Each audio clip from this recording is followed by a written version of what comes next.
It's the first time the enemy has come this close in 2 months. Destruction probably spans about 1 kilometer long and several kilometers wide in this village. Everything and anything illegal moves across this river, including trafficked children. I thought I was in the industry when I was young in front of my mirror with a hairbrush, practicing live hits, is what I used to do.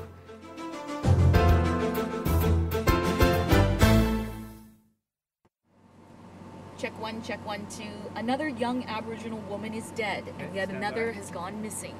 Actually, hang on. You're so intricate in someone's life for a small moment, and then you move on. It's like a doctor doing surgery on someone. You're inside someone's body, and then you move on to the next patient. It's the same sort of thing.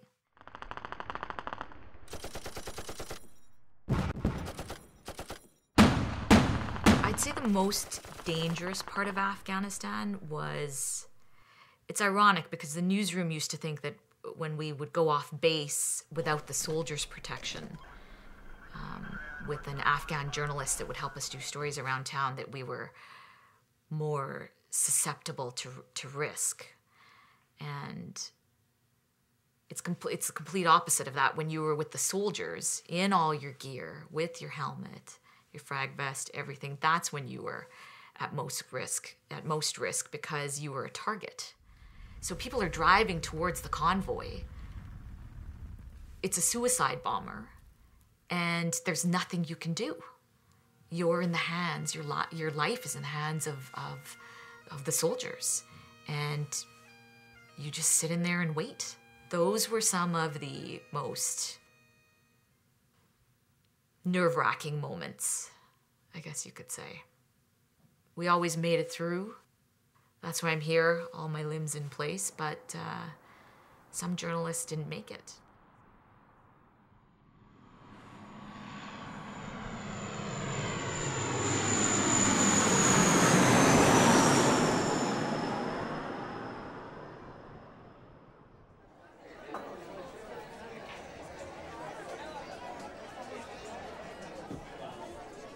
So we were overseas in the brothel district, and we were in an area that was called Boys Town.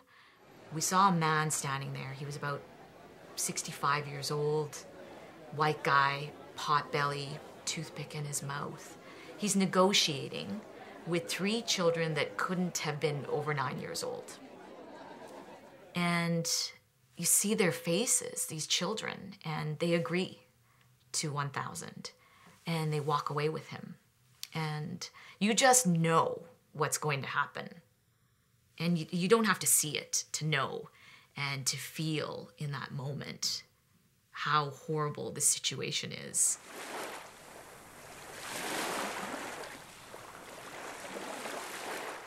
I'd say Sri Lanka was a tough one after the tsunami.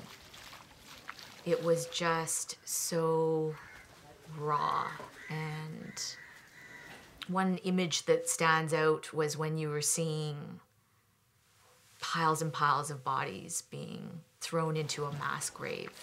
People just didn't know what else to do. There were no resources, there was no infrastructure. So bodies are just going into a mass grave like garbage on the side of the road. And you just felt helpless that you couldn't do anything to help these people in that situation. It was tough. We were in one of the refugee camps, and I remember there was this big commotion because people were asking us for light bulbs. They were begging for light. They just wanted light bulbs. And there was a flood of people around us, crying, whipping out pictures of their children. And they just wouldn't stop. So moms are running up and they're bawling, and we can't even speak the same language. And they're talking in their own language. You just knew what they were saying, though. You didn't have to speak the language to know what they were trying to tell you. They wanted help, and they were hoping that by showing their photo of their kid who is missing, who's dead, who knows where they are. And I cried in that moment because there was nothing we could do. It was so overwhelming, and you knew you couldn't help every one of those mothers. You knew you couldn't give them a promise that if I put this picture on, we're gonna find your child. So that was the one time that it was just too much.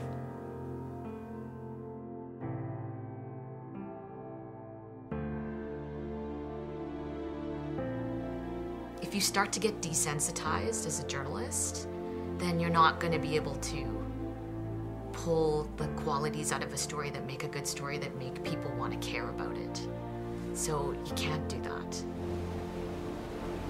When I see some of those graphic images, it makes me even more grateful for what I have. I don't get depressed, and for the most part, you don't feel hopeless in the situation. I find that I feel just immense gratitude for what I do have, the family members that I do have that are here with me, the lifestyle that I have.